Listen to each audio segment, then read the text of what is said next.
Welcome to Your Words Create Your World podcast. I'm Carrie Robertson, and today I'm absolutely excited to bring to you a guest of mine that's a friend of mine as well. But, Christopher Brownell has spent 16 years as a Command Master Chief, 32 years as a Navy SEAL. He's now retired and spends his life educating and teaching leadership and, well, all kinds of things. So I want to introduce you to AKA Brownie in my world. And we're going to have a conversation today that's going to really encompass his life, leadership, and a few other things. So Brownie, just tell us a little bit about your background. And I think your childhood's fascinating. I think everything about your life has been fascinating. So whatever you feel on your heart to share, go for it. Well, good afternoon, Carrie, and thank you very much for having me here. I'm blessed to be able to do this with you. You've been a huge part of my life for a long time, and I can't thank you enough for being in it. So I'm Brownie, Christopher Brownell. I spent 32 years in the SEAL teams, a very good career. I was the Command Master Chief of SEAL Team 8, the Command Master Chief of SEAL Team 18, the Command Master Chief of Naval Special Forces Unit 2 in Germany. I was then selected to be the Command Master Chief of the group on the East Coast, Naval Special Warfare Group 2, in charge of all the East Coast SEAL teams. And then I was asked to screen for SOCOM to be the J3 Senior Advisor to the General. And I screened against the other services, all SOF E9s, and picked that job up, and then spent my last 4 years in the military at SOCOM. Actually picked up the job for Command Master Chief of SOCAF, the Command Sergeant Major, and turned that down to retire in Tampa and be with my wife here and let her continue her career on a job that she's incredibly passionate about.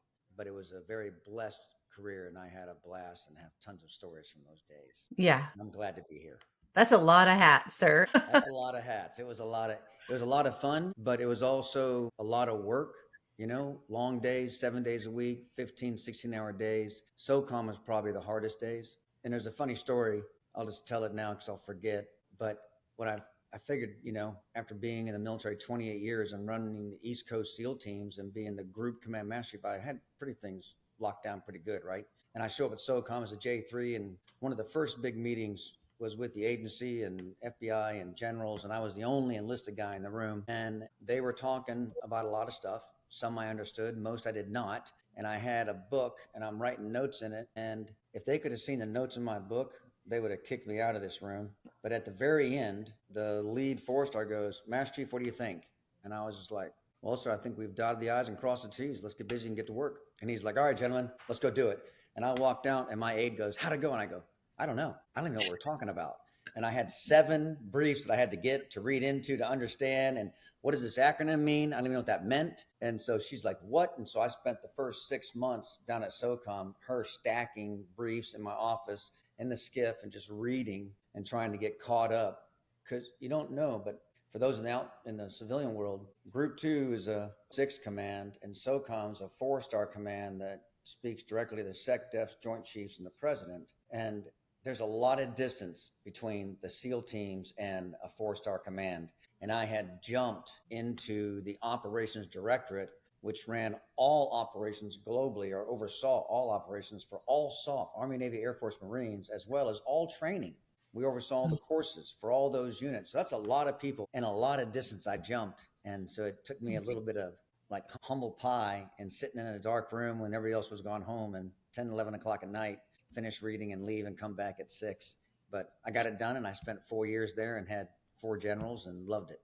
But it was a lot of work. I love it. Well, here's what I heard whenever you just shared that, is that you didn't know everything, but you were willing to step up, take charge, and figure it out, and study in the dark hours when others were sleeping or playing or doing what they did, right? And isn't that true in life? Sometimes people are like, "Oh, you're so good at this, you're so good at that," and they just don't see all the hours. They don't see all the preparation that it took and all of the studying and learning. That's I it. talk about that sometimes. The elite athletes, like let's just say Michael Jordan, he has a statement. He goes, everybody sees the hype and the flash and the glory, but nobody saw the thousands upon thousands of hours of hard work, pain, sweat, tears, failure, agony to get where I was to be the greatest basketball player of all time. Absolutely. And that's true for every elite person on this planet. It doesn't come just given to you, whether you're a great leader or not. It's through tried and tested learning, understand, failing. It's okay to fail as long as you fail forward,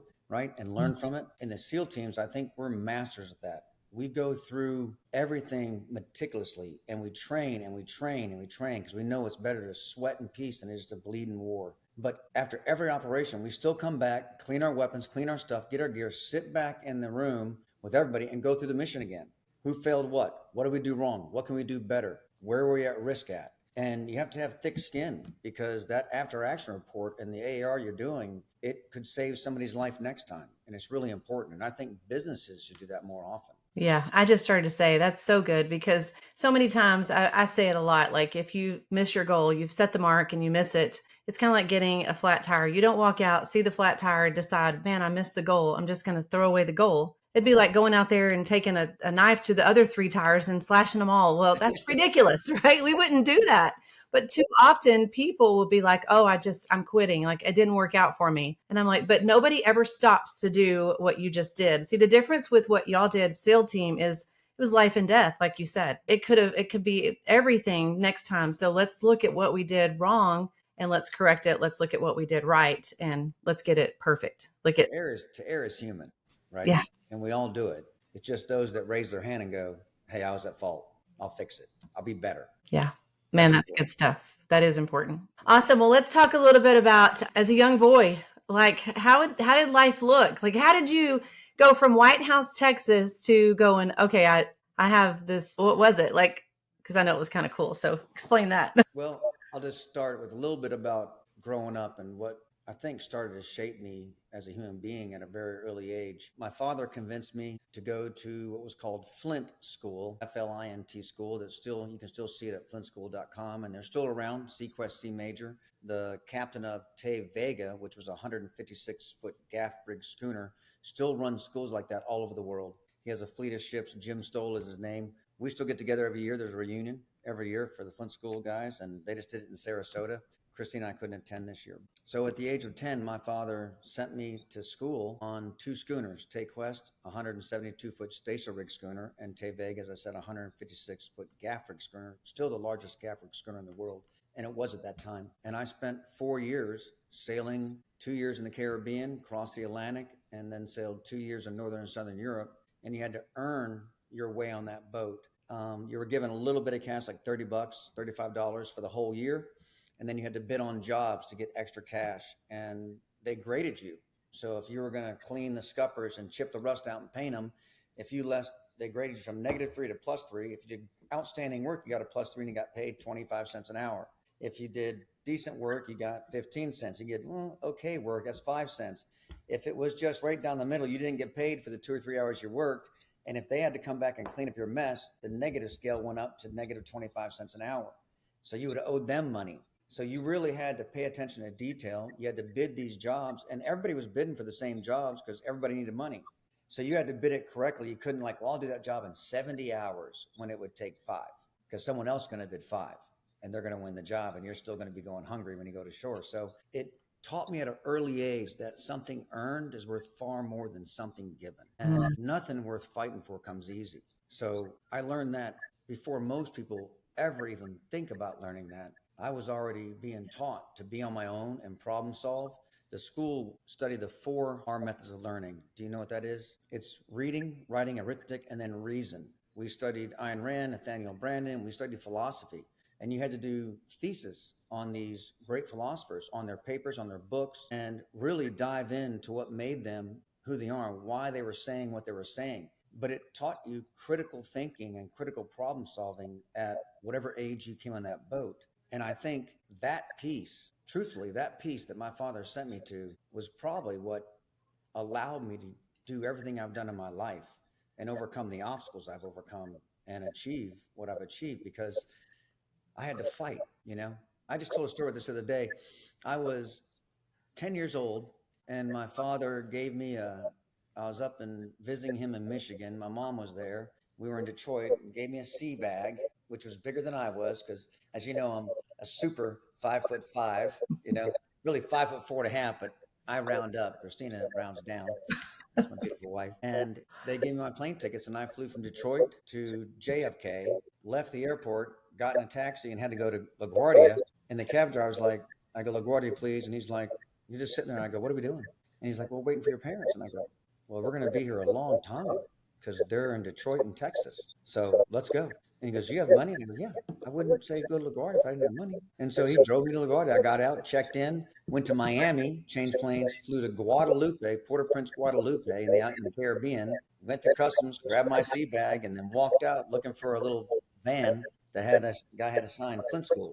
And that started my journey. But at 10, by myself. Yeah. Okay. So perspective, I have an 8-year-old granddaughter who I won't even let go ride her bike in the front yard alone. It's crazy. And I know we'll say things were a little different when we were younger, but I don't know about that different. It was a little different, that but was extreme. it was just the level of responsibility that you were trusted with Yeah. and put upon you. And I did that school 4 years. I was on it from August to June, and I'd fly home, same way, right, wherever we're at. And I just kept going back and going back. And truthfully, I probably would have gone a lot more. I probably would have stayed for a lot longer. But mom was like, I want you home. 4 years is enough. So I went back to White House, Texas, and I'd already graduated high school at the age of 15. But I was smart enough to know I didn't want to go to college at 15 years old. So I went to White House and I kept taking classes. And I had a decreased course load, and I played football and ran track. And then I graduated there and then went to Texas A&M and majors in civil engineering before I joined the Navy. Wow. Okay. I think about from the ages of 10 to 14. Okay. When you said, the 4, and when you get to reason, I've said all along, I think there's a lot of things missing from our educational system in America. And that would be the one, because we don't really, we learn how to read, write, do math, those kind of things early on, which are going to serve us all. Yeah, somewhat. Well, they take away writing, it's interesting. Fun fact. I went to get my oil changed and I filled everything out in cursive, and the young man's about 22 and he brought it back. He said, ma'am, I can't read this. I can't read it. I was like, right. We don't teach it anymore. So, Crazy. But there's very few things. And yet you're already in philosophy and reasoning, all these different things. I mean, it's incredible. I'm still kind of like, wow, the shock of you on a boat for all these years as a young kid and growing up everywhere. Like I was just talking, our friend Kevin Pope, who's sailing his catamaran around the world, right? And he was moving a boat last week that a squall came out of nowhere, and it did a lot of damage and turned the boat into a little bit of turmoil. And he's like, hey, we have to wait till morning and let this die out before we climb the mast and fix it, And I told him, I said, we went through 30 plus foot waves all the time. And wow. It was, as a young man, a really young kid, 11, because I was 10 when I got there. I turned 11 that October. So 11, 12, 13, 14, coming back 15. And there were some times that, you had to stand watch. There was only like 4 or 5 adults on each ship. So the students were the crew. You stood bow watch, engineering watch, helm watch. I have pictures of me steering the boat, and waves would come over the whole boat and you'd be floating in the back. And you had to have harnesses attached to the helm when you got in rough sea state, so you didn't wash right out the back of the boat. But and they made a movie pretty similar to us. The White Squall with Jeff Bridges was very similar to what we were doing in Flint School. I don't know if it was an exact copy of it because our boat didn't tump over or anything like that. But it was an interesting time.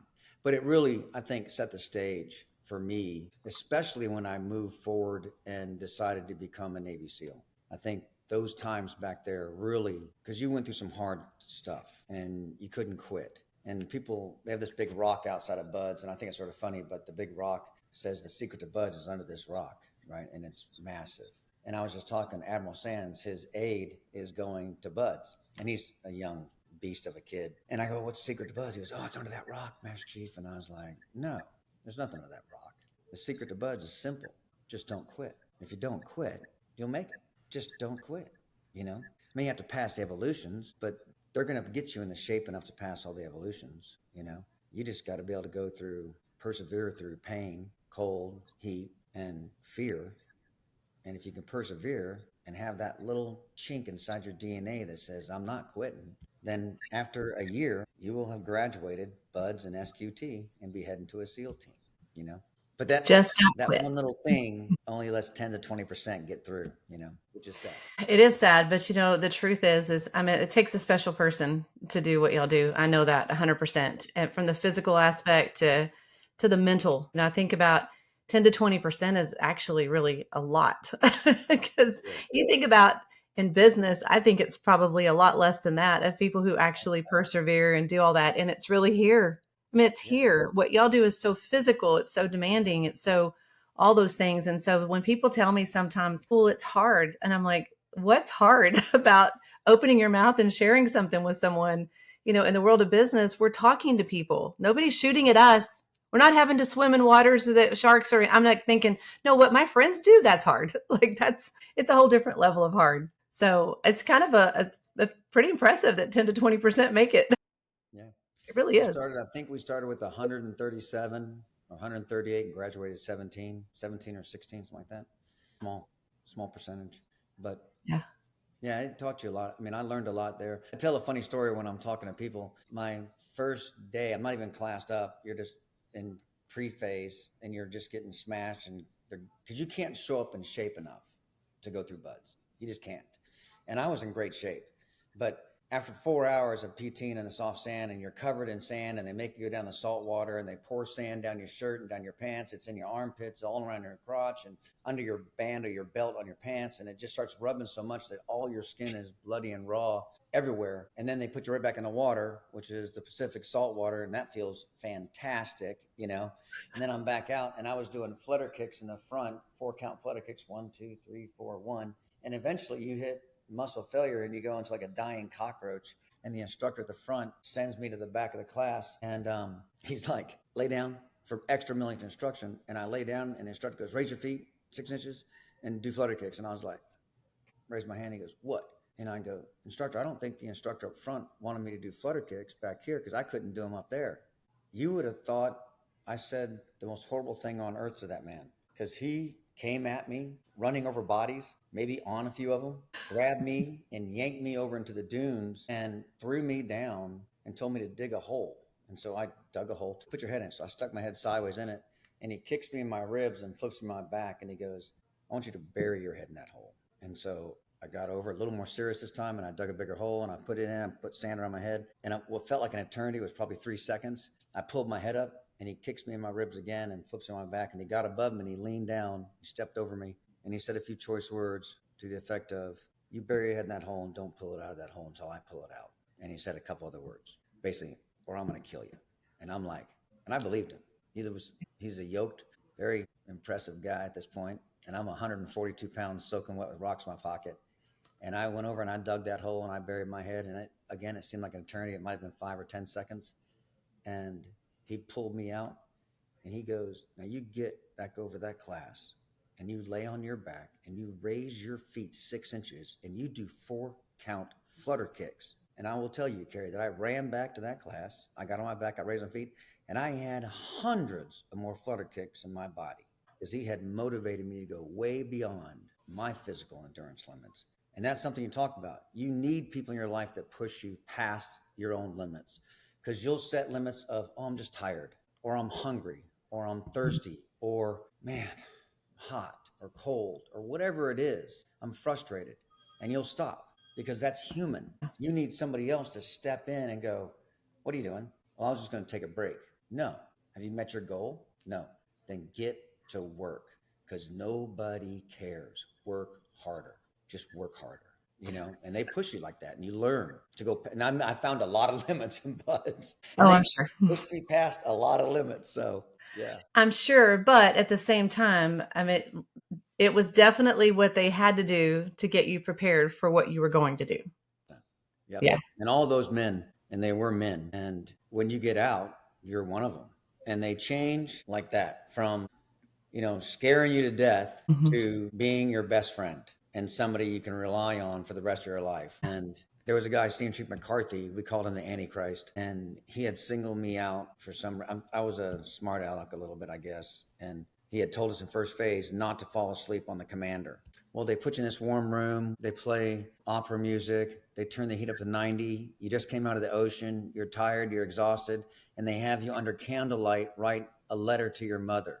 You're gonna fall asleep. You could be on drinking Red Bull, mainlining Red Bull, and you're still going to fall asleep. And I did, but I didn't fall asleep on the commander. I fell asleep on Chief Small. And so I had to go get wet and sandy, and I'm running back across the compound, and he yells at me, come over here. Why are you wet and sandy? And I said, Senior Chief McCarthy, I fell asleep. And he goes, I told you not to fall asleep on the skipper. And I go, I didn't. I fell asleep on Chief Small. And he launched at my throat, and I ran. This is sort of comedy. I ran around the dip bars, and he's like, come here. And I go, no. And he's like, I'm going to kill you. And I go, man, I'm not coming over there. And it was comic relief because he's chasing me. And they could have set this all up I don't know, but my proctor comes around and he's like, "What are you doing?" He goes, "I'm going to kill him." And he goes, "Brownie, get to class now." And I ran by him, and that dude took a personal attention to my life from that day forward. And he left buds during our second phase, and he came back in our third phase, and he would drive up the truck and stop the class from me back and goon us. It was called being gooned. It was like just extra work, right? Than just a regular run. And so I would run to the front of the class, and they try to make me go to the back class, and I'd run to the front of the class because I'm like, hey, if I'm getting gooned, we're all getting gooned because we're a team, you know? And it starts right here. We all have to pay together. And yeah, a lot of people don't like that. But I was like, I'm not getting gooned by myself, you know? Right. That's nuts. I need people around me to share the pain. I And love it. We're a team. we're a team. And when I graduated, I was working in the dive locker and diving phase. And I stepped out one day, and Mike McCarthy was sitting there on the tables where we prepped our rigs. And it's like when you turn the light on and the cockroach, they scatter and one gets caught. I'm like, and I start to bolt. And he goes, "Brownell, what are you doing?" And I'm like, I didn't know what to say. And he goes, "Hey, you've already graduated. Would you like a beer?" And I was like, "Yes." And he goes, "Come have a seat, man." And I jumped up and have a seat. And he was a corpsman. I was a corpsman. And we sort of started talking. And he's like, "Congratulations on making it. I tried my best to kick you out, but you made it. So you're one of us." And that set the stage. I was like, I get it. He had a job to do, Yeah. test us, push us, weed out the weak. Yeah. Especially, I mean, I think about once again what y'all do, the missions, the things that you do in the line of duty. And so there's no doubt that it's a physical challenge, but it's also probably, I would be willing to bet, very mental. It is mental. And I think, honestly, I think it was the greatest job I could have ever had. I joined late. I was 25 when I came into the military, turned 25. So I went to school at Texas A&M, and I was on the extended plan, and I was working for the highway department in civil engineering, building roads and bridges all over East Texas. And my stepfather owned a construction company. So I was doing that from an early age, 15. I can operate every piece of equipment out there: backhoe, trackhoe, bulldozer. I had a semi driver's license. I'd haul equipment. And one of these guys that I worked with, he was a black engineer, a Navy guy, graduate and officer. And he goes, "You should be a Navy SEAL." And I'm like, I don't even know what that is. Because there's no books, there's no movies. Charlie Sheen didn't have a movie. The Men with Green Faces book was out, but if you didn't know anything about that, you wouldn't know what that book is. And I didn't. And I go, "What's a Navy SEAL?" And he goes, "Special Forces for the Navy." I mean, like John Wayne, the Green Berets. And he goes, "Yeah, but for the Navy." And I'm like, so I went to the recruiter and I said, "Hey, do you have a book or a movie on Navy SEALs?" And he goes, "Book or a movie?" And I go, "Yeah." He goes, "We actually have a movie." And he set me in a little room on a little VHS tape player, and he stuck it in. The room was probably no bigger than right here. And they were jumping out of planes, diving underwater, jumping out of boats, fast roping out of helicopters, skydiving, shooting people in the face, blowing things up. And I was like, it's called Be Someone Special. You can find it on YouTube. My wife finds it and she plays it during parties to embarrass me because it's got pre-Star Wars graphics. But I thought it was the greatest thing I've ever seen in my life. And I walked out and I said, "That's a job?" And they're like, "Yeah." And I said, "I want to do it right now. I want to sign up right now." Go, "Well, you got to take a test." And I go, "I'm a senior at Texas A&M. I can take a test." And they go, "Well, you got to pass a physical." I go, "I'm in phenomenal shape." And they're like, "Can you run?" I said, "Like a dog." And they go, "Can you swim?" I said, "Like a fish." And they go, "Are you tough?" And I looked around the room. There's about 5 Navy guys. And I go, "I'm the baddest dude in this room." And they went, "Well, let's get you a contract." And I signed it right there and went back and told Bob Ratcliffe, the Smith County engineer, "Hey, I'm quitting and I'm going to join the Navy and be a SEAL." And he goes, "No, you're not. You're going to go back, finish, come back to this place and work here at the High Department. You're going to be an engineer in East Texas and build bridges and roads. You're going to have a house and dogs and cats and a horse, drink Budweiser. You're a woman you're going to grow to hate." And I go, "I'm not doing any of that. I'm going to go join the Navy." And he's like, "I'm calling your mother." And he did. And she said, "Oh, that's so cute. He's going to go to SeaWorld and train SEALs, Yeah. I can just And then hear they it. forbid it. And I said, "Well, I already signed the contract.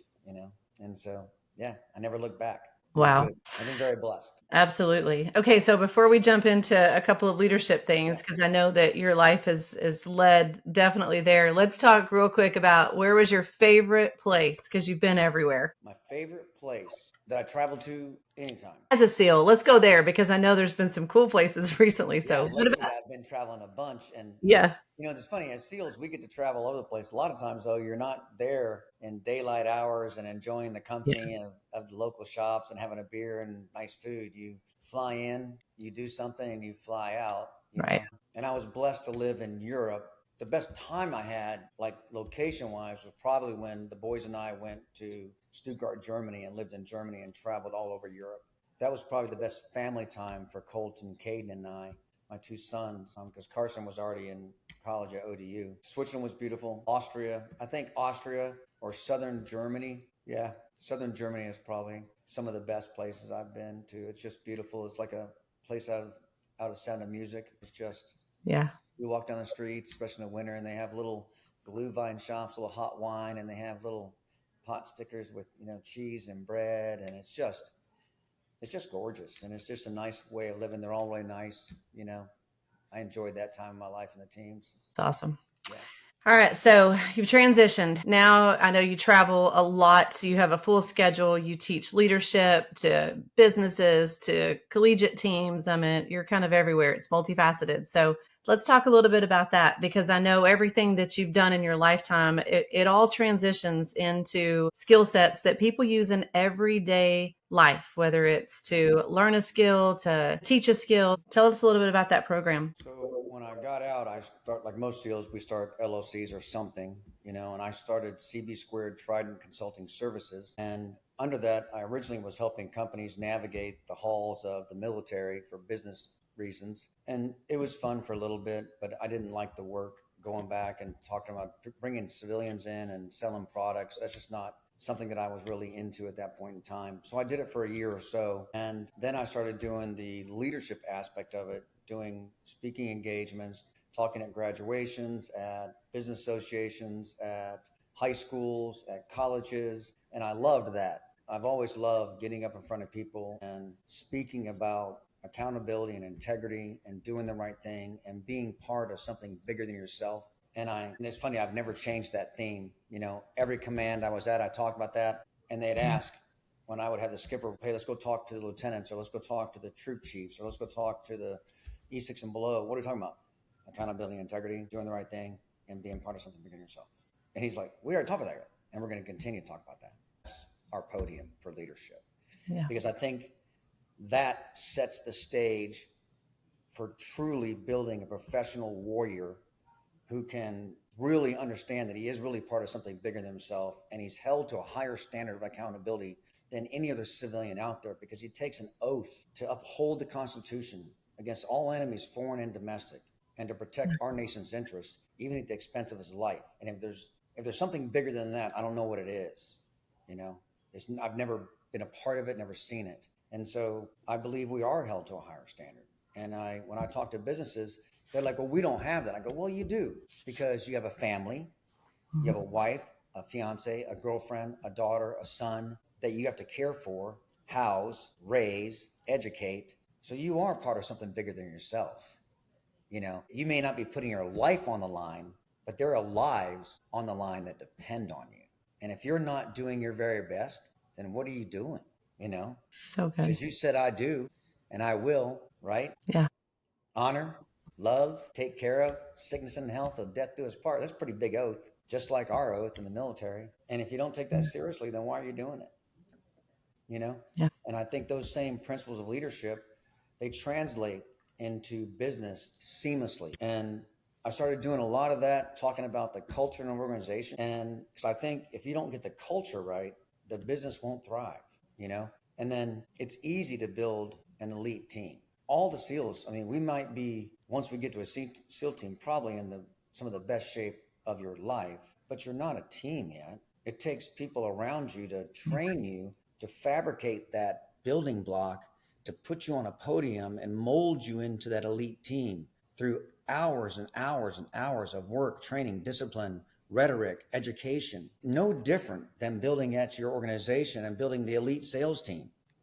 I was talking to a company, had me come in, and they were doing around 38 million in volume, sales company. And then they went a drastic dip on that. And he wanted me to speak on building an elite team, on leadership and the culture of an organization. And my master's degree is in organizational culture, right? So I went and talked, and I said, well, who's the best salesman here or salesperson, right? And because it was women and men in this room, it's top level sales, top level managers. And the guy goes, it's me.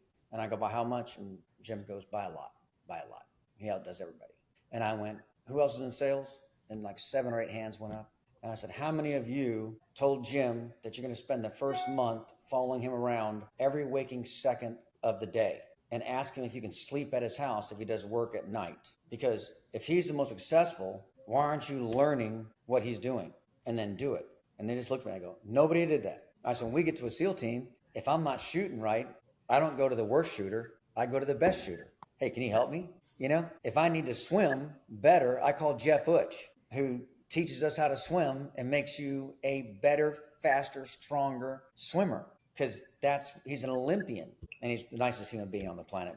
Him and Chris Cassidy are like trying to vie for first place. Wait, I thought I was right there with them. There was a three-way split. First, second, male place. You're definitely right in there on the male, female. And no one, that was a concept that was alien to them. Following this guy around, writing down what he does, listening to his conversations. How does he speak? How does he work? How does he do? What's his tactics? What does he say? Is he cold calling people? Where is he getting his sales from? Why is he so successful? And I'm like, that'd be the first thing I would do, because why recreate the wheel? We don't need to recreate wheels. Wheels have already been built. Just go out and add the wheels to your car and start driving. So true. So true. Well, and I think the problem is that what we've seen, because we've addressed this many times in business, is that, there's men and women both that would say, oh, I would die for my children. And the question came once, well, then would you at least change for them? If you're willing to die for them, would you change for them? Because change is not, some people look at change and they think, oh gosh, it's so hard, or the word, anything that's accompanying the word change is scary. Right. And I'm like, man, the truth is that that's like the caterpillar thinking, well, change would be too hard and it would never become the beautiful butterfly.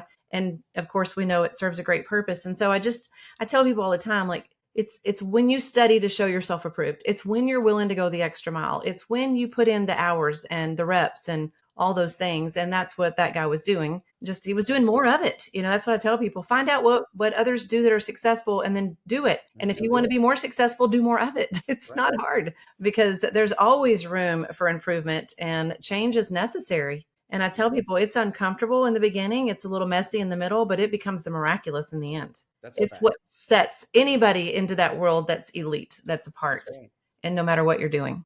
And I can guarantee you, all those elite players in sports, they weren't great out the gate. They had somebody right there teaching them, and they were learning from other great players and other great coaches and learning to be great and trying, and it's no different. Like, recreate that. Why are the All Blacks the most successful rugby team in the world? They've won 70% of their matches, or 75, and of the 19 nations they've played, 12 have never won a game against them. Do they just have the best rugby players? I mean, do they grow them because they're the best there? No. It's a formula for success where the greatest player and the worst player stay to the very end, and they clean the same locker room, they mop the same floor. And if a player is down, all the players stay to get that player up to the level that the team needs him to be at. They all work together to make that team the strongest team, as opposed to, well, I'm already good. I don't need to stay here, but you are not good, so you should spend more hours. Reverse that philosophy. I want you to be as good as you can be, so I'm going to stay. Wayne Gretzky, until just recently, was the GOAT in hockey, and he just got beat. But if he never made a goal, he would have still had the record of most goals scored because of his assists. And was he the biggest guy? No. They said he couldn't outskate guys. He wasn't as strong as other guys. He had weak little arms, but he worked on passing. He would pass to his players. He would pass off skates, pass off the boards, pass off the net, off the poles on the net to hit to another player so they can score. He worked more on passing because he goes, the goals will come, but I want to be the best passer in the league so I can pass it to the people who are opening, put it right where they need to be so they can score. And consequently, he was the highest scorer in the league and had the most assists in the league until just recently. And a guy from Washington beat him. My wife would know the name of him and his entire background. But of course she would. Of course she would. Her and my husband, we call Rick Mr. Encarta Encyclopedia. I know she's right there. Would you call her Google? I call her Google. I say, everybody, when you're asking Google, my wife's brain is just magically sending out the information. She's brilliant. She really is. It's I love hard her. to win an argument now because she has everything she sees, hears, or reads, she retains. No, you did that on June 9th at 16:09. I'm like, no argument. You're right. Yep. No need to argue. You're right. No need to be disqualified from the conversation. I love her to death.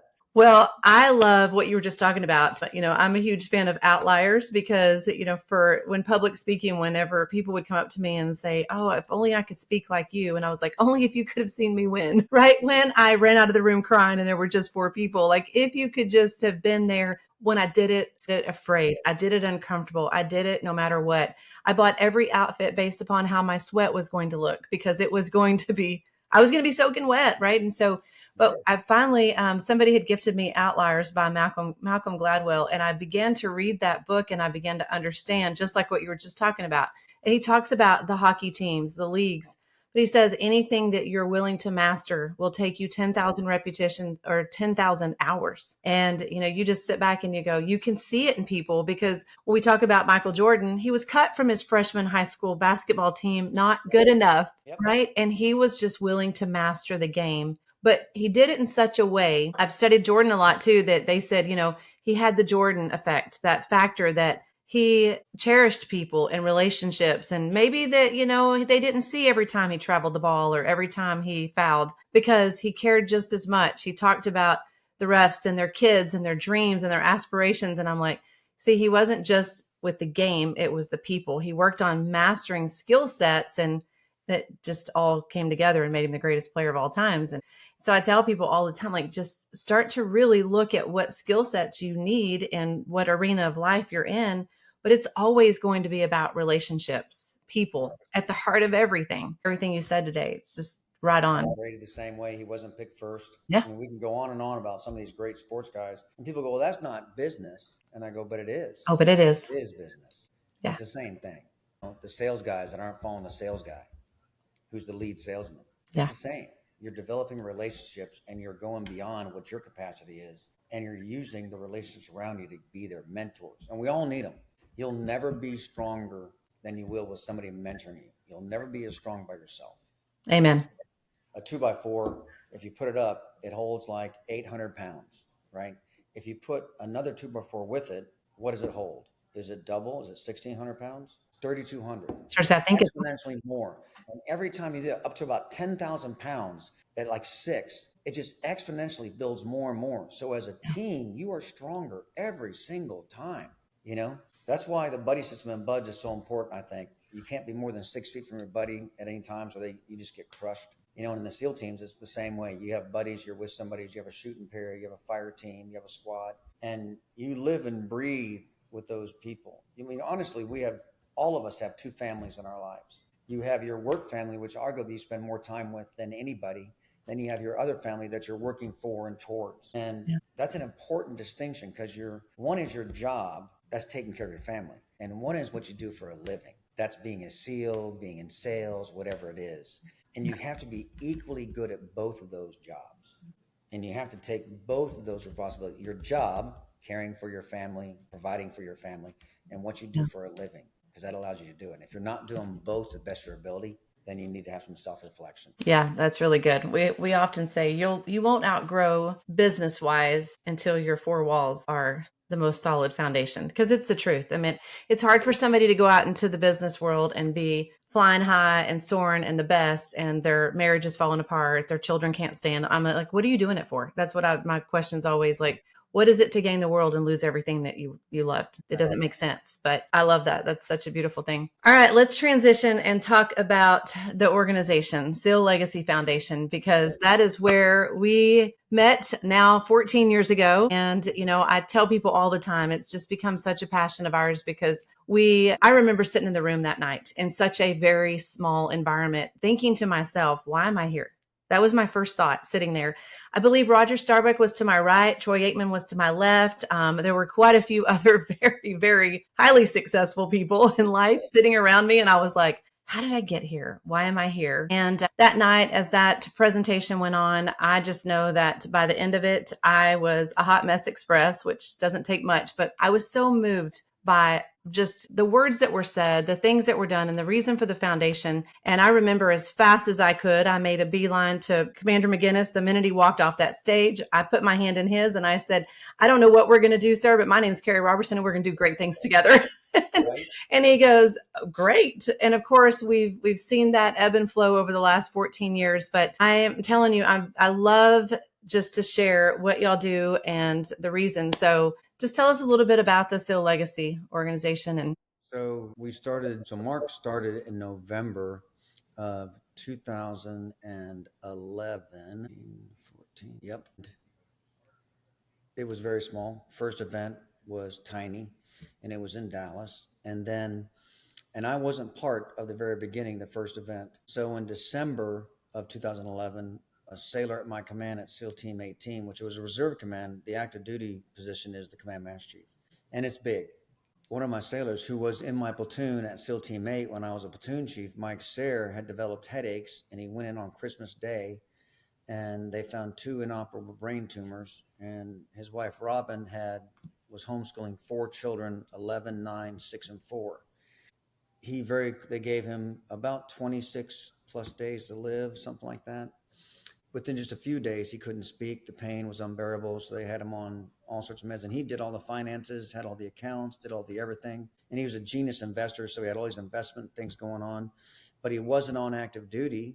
And he was a reserve guy, and he wasn't activated. So he didn't get first. He passed January 21st of 2012, 20 something days later. And because he wasn't on orders or active duty, he didn't get the money that we get when we pass on active duty, which was a big help. So he didn't get that. He had a civilian life insurance policy. They froze the accounts, and she didn't have access. So she was crushed and trying to figure it out. And Sean Johnson, one of my best friends, another SEAL Master Chief, he fights like John Jones, plays golf like Tiger, and he's soft spoken and super tall and just a really good human being. Now he's a doctor. He's an overachiever for sure. He came to my office, goes, "Hey, how can I help?" And I go, "I don't know. How can you help?" And he goes, "What if I gave her $10,000 to help with the memorial and the funeral?" I go, "How would you do that?" And he goes, "Legacy." And I went, "Navy SEAL Foundation." And he goes, "No, SEAL Legacy Foundation." I go, "What is that?" Because there wasn't foundations at this point in time, but Navy SEAL. And he goes, "We just started it last month." And he goes, "And I'd like to help. I can cut you a check tomorrow for 10,000." I said, "Yeah, let's do that. Let's take it to Robin." So we did. And he goes, "We'd like you to come down May to the board and see what we do." So I came down there, and at that board meeting, they asked me to join the foundation. And I immediately did, because no one left behind, no one forgotten. And they were just trying to figure it out, you know? And 6 months later, they asked me to be the vice chairman. And I've been the vice chairman for 13, 14 years now. And Sean is the chairman. And we had to rewrite the bylaws because at that time, they were only taking care of really active duty, but we wanted to go from cradle to grave. So if you were a Navy SEAL in good standing, no matter if you were a Navy SEAL for an hour or 32 years or whatever it was, as long as you had a trident, we wanted to take care of you in some fashion or form if you needed help and support. And so we changed the bylaws and made it from cradle to grave. Any SEAL, reserve, active, inactive, retired, not retired, just got out, doesn't matter. As long as you got out in good standing. And we started morphing our pillars. And so we partnered with Home Base in Boston. They're the premier traumatic brain injury and PTSD clinic on the planet. And so our Boston events gives all the proceeds to Home Base to help them move forward. And to date, I think 500 SEALs have gone through there, to get training, and they bring the families up and explain the signs and symptoms to look for, what to do, how to help that person get through that time of trauma that they're experiencing or forgetfulness or whatever it is. We had a vision to make an endowment, and my goal was to have enough money set aside that the scholarships for the children will. Right now, we're giving 5,500 away every year to the tune of 250,000.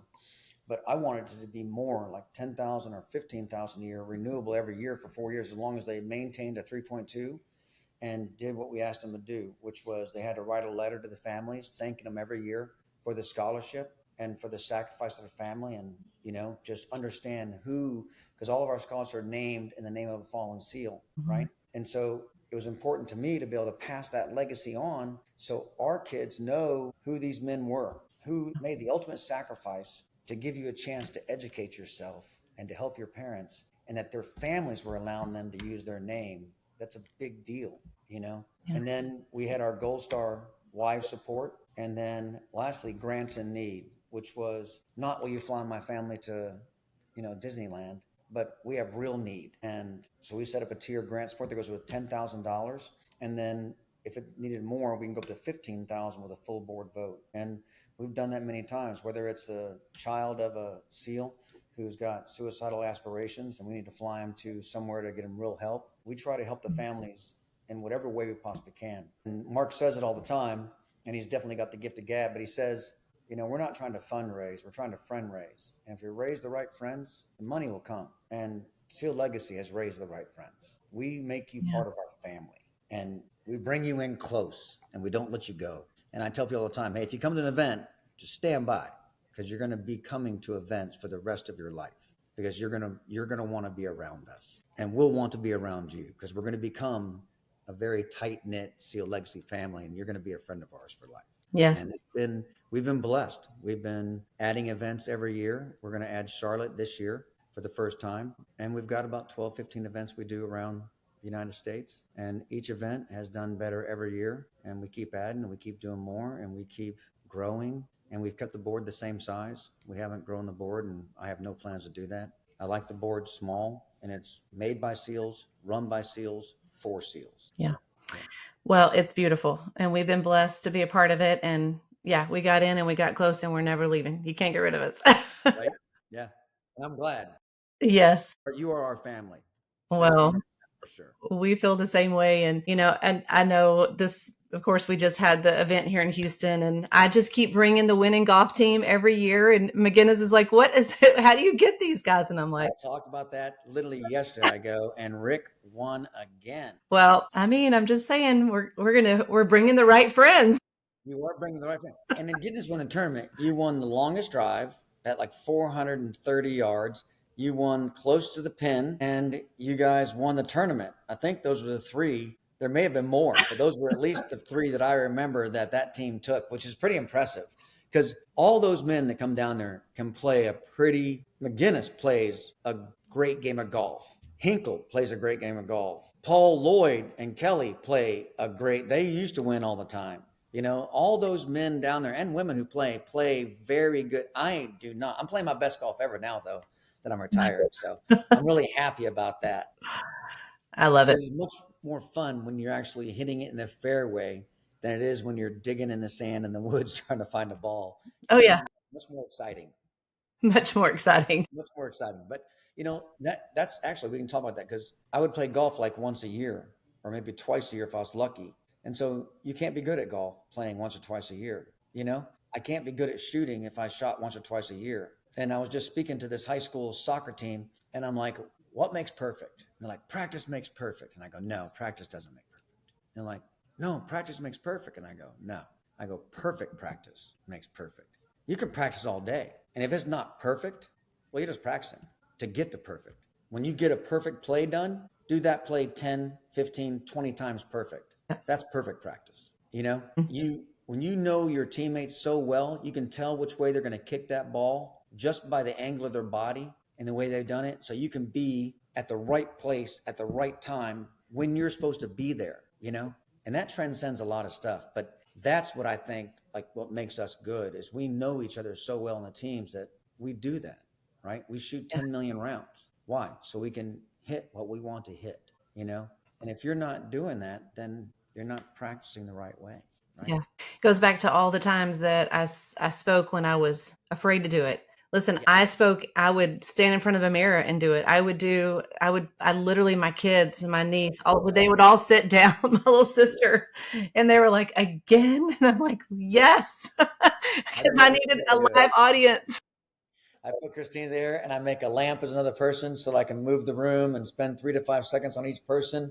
And I talk and I move and I use my hands, and she has to sit and listen to it multiple times. I'm like, no, we're going to do it again. And she's just like, oh my goodness gracious. But it's preparation. And, that's the other thing too, is that, I always say the books you read, the people you meet, the places you go, that's what changes your life. And it's really the only thing that changes the course of the next 5 years. And so, that night, it was not the very first event right when they started, because it was the first event you were at. That night. It was Robin Sayer that spoke, that I couldn't keep it together after hearing Robin tell their story. And that was a tough story. It was Jen telling her story. Those are tough stories. Absolutely.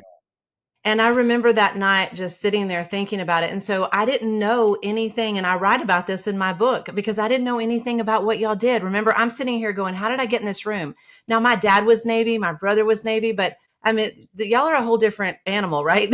I'm just saying, like, I was like, why am I here though? I knew I wasn't there by accident. See, that's the biggest thing too. I would knew that there was a divine appointment and I just was saying, Lord, help me understand this. And so after our conversation that night, I came home and the very next day I got SEAL books. I got American Sniper. I got them all. I'm like, I'm going to sit here and I'm going to read. I'm going to be that way when we meet and I sit down, I'm prepared. I won't always, you don't get everything. I mean, y'all don't tell it all. So I couldn't know everything about it, but I just knew. And I thought it was interesting. I'd read American Sniper. And whenever Mark and I sit down right up here at Redstone Golf Course, just a few weeks later, it was literally about 2 weeks after Chris Kyle's life had been taken. Yeah.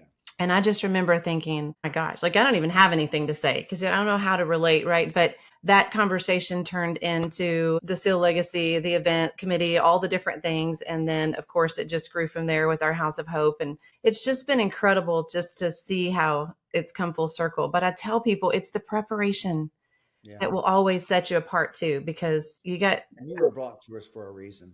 Like we met for a reason. We didn't just become friends because we liked each other so immensely. There's a reason behind it, right? And we're doing good things together. You're doing good things. And your support has meant the world, not just to the foundation, but to me personally.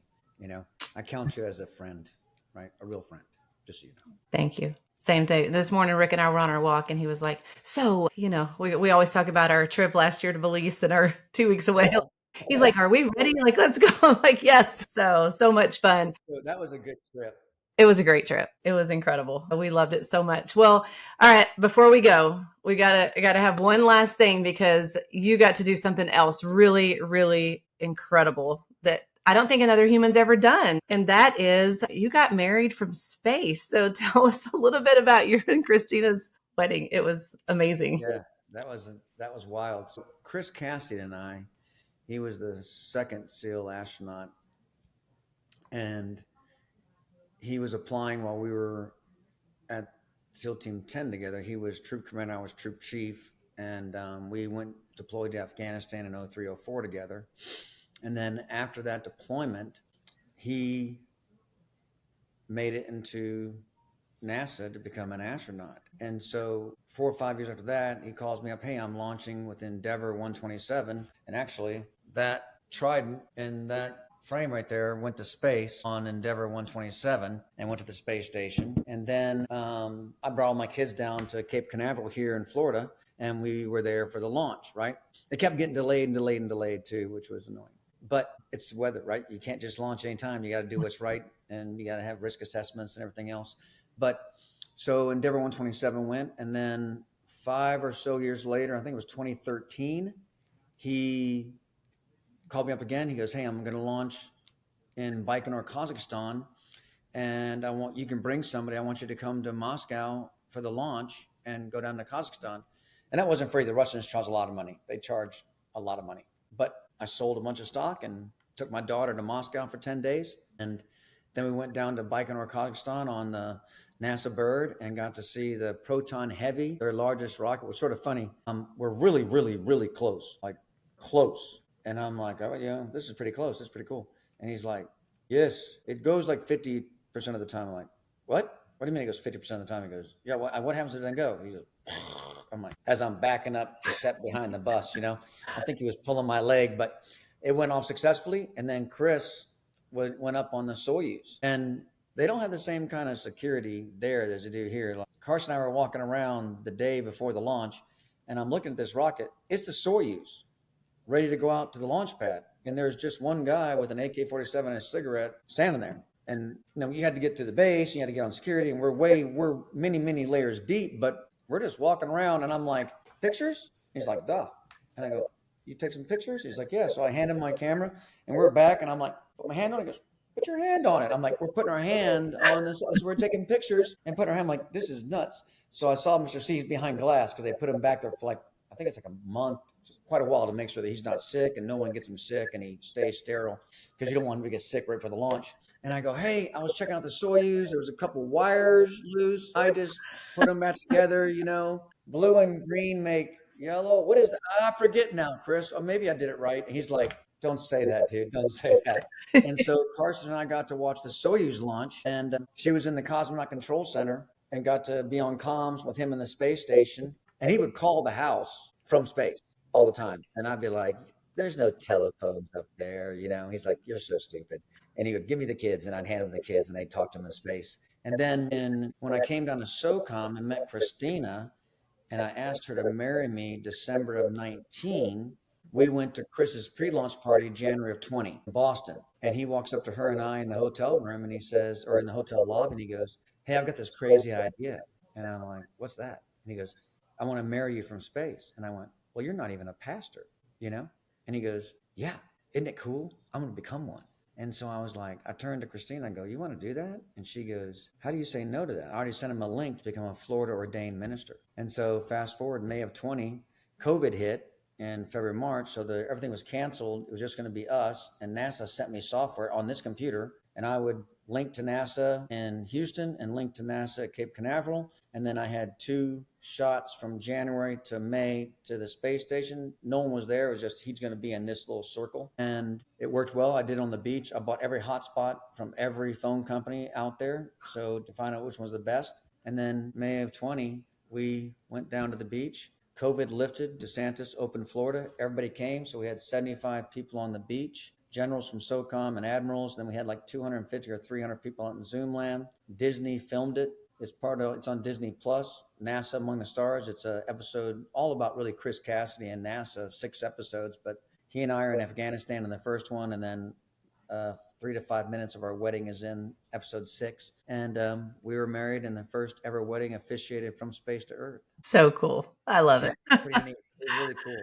It Christina really was is. beautiful. Yes. And our parents were both there. And and some of our best friends and family friends were there. And it was a magical moment, And Chris got to speak. I brought my TV from my living room and put it on a table under a gazebo at the beach, And Rick Joslin used all the batteries up for the speakers, and I had to have our communicator from SOCOM fix everything so we could hear Chris.